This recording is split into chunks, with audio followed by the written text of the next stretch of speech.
Olá, tudo bem? Para essa questão, a primeira coisa que a gente precisa saber é que a quantidade de movimento é uma grandeza vetorial. Por que ela é uma grandeza vetorial? Porque ela precisa ser representada por módulo, direção e sentido. Não basta a gente dar apenas um número para ela precisa ter um lugar para onde está acontecendo. Por exemplo, se eu falo para você que um corpo está se movendo com 2 kg metro segundo, porque a quantidade de movimento representa basicamente o movimento de um corpo, tudo bem? É a velocidade que um corpo possui, é a junção da velocidade em um corpo. Então, se eu falo para você que ele está se movendo com 2 kg metro segundo, e eu peço para você representar isso, quando você for representar, você não vai conseguir falar para mim para onde que esse corpo está indo. Ele está se movimentando, mas para onde ele está se movimentando? E é por isso que a quantidade de movimento é uma grandeza vetorial, porque ela exige direção e sentido. Se eu falo para você, por exemplo, que um corpo está se movimentando com 2 kg metro segundo, vertical para cima, aí sim você sabe me dizer para onde que ele está indo. Ou se eu falo horizontal para a direita, você sabe representar para mim o que está acontecendo com aquela grandeza. Assim como acontece aqui com a velocidade, né? Se eu falo para você, um carro se move com 10 metros por segundo. Só com isso, você não consegue me dizer qual é a velocidade completa do carro, porque você não sabe me dizer se ele está indo para cima, para baixo, para a direita, para a esquerda, para onde que ele está indo. Por isso que é muito necessário que a gente tenha direção e sentido para a velocidade, para que a gente saiba para onde esse corpo está indo, tudo bem? Para onde que está se movimentando. A outra perspectiva que você pode ter é que a velocidade é uma grandeza vetorial e quando a gente multiplica pela massa, que é uma grandeza escalar, né? Por exemplo, a massa de um corpo é 1 kg. É 1 kg e ponto. Não, você não precisa dizer 1 kg vertical para cima, isso não existe. 1 kg é 1 kg, a massa do corpo, ponto final. Ela pode ser representada apenas com um número. Então, quando a gente multiplica um escalar por um vetorial, a gente tem um outro vetorial. Tudo bem? E daí, chega a hora da gente fazer a soma das quantidades de movimento. Se as quantidades de movimento são vetores, então a gente precisa fazer uma soma vetorial. Quando a gente soma números, é porque a gente está somando escalares. Por exemplo, se eu somo duas massas, então eu vou estar somando 2 elementos escalares. E por isso que eu vou fazer a soma vetorial, que é apenas somar um número, como a gente faz na matemática. Mas se eu faço uma soma de 2 vetores, que é uma soma vetorial, então eu preciso usar aqueles métodos que a gente aprende lá na cinemática. Método do polígono, do paralelogramo, decomposição de vetores, ou você pode escolher o que mais te agrada, tudo bem? Os que eu vou usar aqui analisando as componentes dos vetores, então vai ser a decomposição, tudo bem? Se a gente sabe inicialmente que aquele átomo estava em repouso, ou seja, a velocidade dele era 0, então quando eu multiplico a massa por 0, eu tenho 0. Logo, a quantidade de movimento inicial também é 0. Quando a gente tem qualquer explosão, colisão ou qualquer coisa do gênero, a gente tem a conservação da quantidade de movimento. Então, eu posso vir aqui e falar que a quantidade de movimento inicial é igual à quantidade de movimento final. Mas isso não envolve apenas o número, isso envolve também o vetor. Então, eu preciso que a quantidade de movimento final, ou seja, a quantidade de movimento dessas 3 partículas, após haver essa explosão, digamos assim, do átomo, seja 0, tanto em valor quanto em vetor, tudo bem? Então, a soma vetorial desses 3 precisa dar 0. Elas precisam todas se anularem, tudo bem? Então, vamos analisar alternativa a alternativa e ver qual que dá um vetor nulo, tá bom? Aqui nós temos a alternativa A, que mostra os 3 vetores indo todos para um único lado na mesma direção. Todos eles são vetores horizontais orientados para a direita ou para o leste, depende de como você quer falar.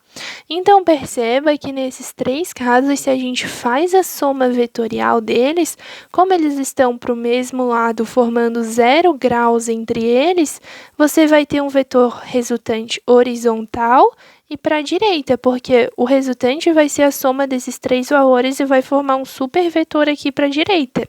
E não é isso que nós queremos que forme um vetor nulo, já que antes a gente viu ali que a gente tinha um vetor nulo. Então, esse aqui não pode, porque ele forma um vetor resultante horizontal para a direita, que não é o que existia antes, já que estava em repouso.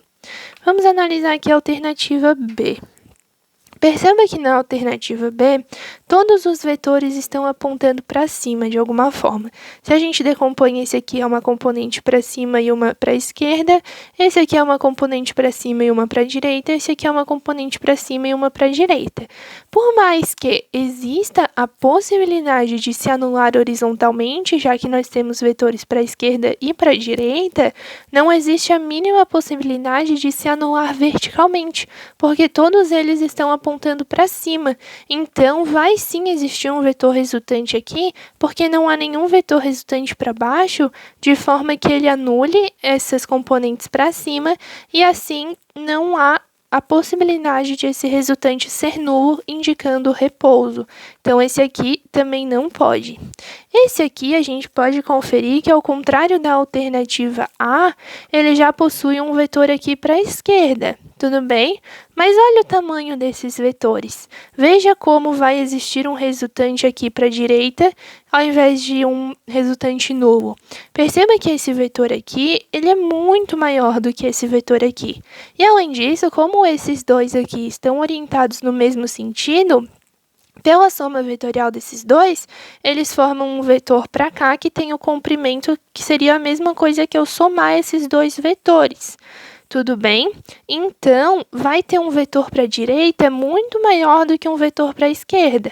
Quando a gente faz a soma vetorial, a resultante será sim menor do que na A, por exemplo, mas ainda vai existir uma resultante para a direita, porque esses dois vetores aqui são muito maiores do que esse vetor aqui capaz de se anular.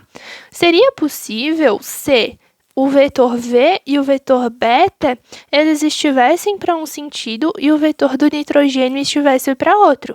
Porque se a gente comparar aqui, a soma desses dois vetores é aparentemente igual ao valor do vetor nitrogênio, então existiria a possibilidade de se anular nesse caso.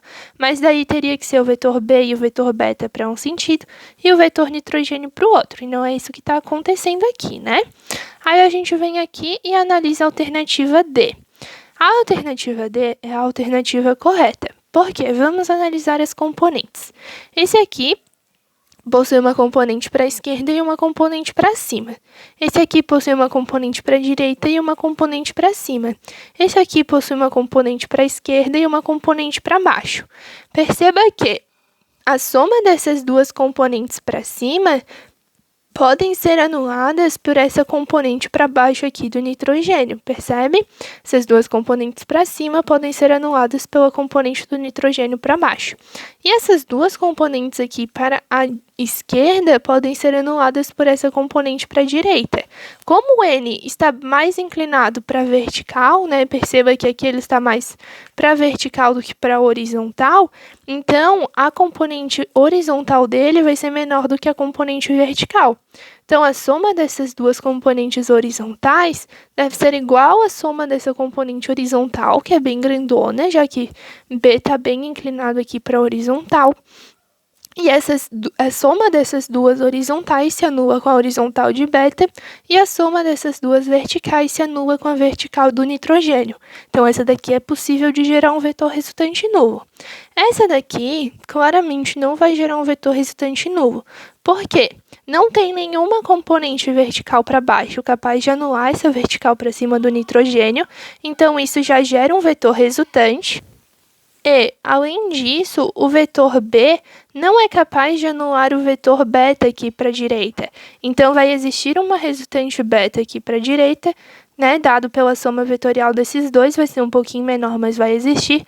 E além disso, vai existir uma componente aqui vertical para cima. Fazendo uma soma vetorial, vai dar um vetor resultante para cá, mais ou menos. Então, dessas possibilidades, a única de produzir um vetor resultante nulo é a D. Por isso que ela é a correta, porque a soma vetorial desses três vetores aqui gerou um vetor resultante nulo.